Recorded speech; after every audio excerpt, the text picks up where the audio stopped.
Grabe naman kamura ang polo na 'to guys, papatak lang ng 150 plus ang isa.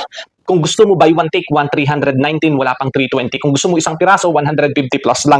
Maraming available color yan. Sa sizes, maraming available sizes. Ang maganda dito guys, maganda ang lapat. Ayan, sakto yung lapat, yung haba, sakto din. Medium nga pala tong suot ko, size medium to guys. Ayan, di ba ang ganda ng lapat, sakto. Tapos yung mga kulay, ang gaganda. So ito yung kasama nung buy one take one na binili ko, black. Ang ganda ng black ha, tapos ang dami pang available color dyan.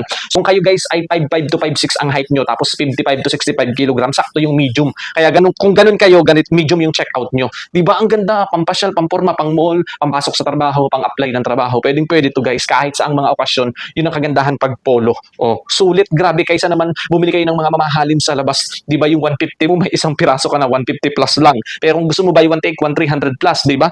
Ang mura, saktong-sakto, grabe, napakaganda, sulit kayo. Ang laki ng matitipid ninyo. Oh, ayan. Di ba? Sobrang ganda guys, legit na legit yan. Oh, yung tela niya, quality talaga.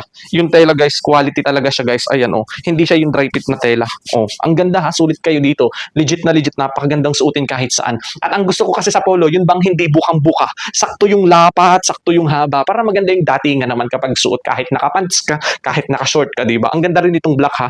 Sulit na sulit kayo dito guys. Kaya kung ako sa inyo, wag niyo nang palampasin yan, go check out niyo na.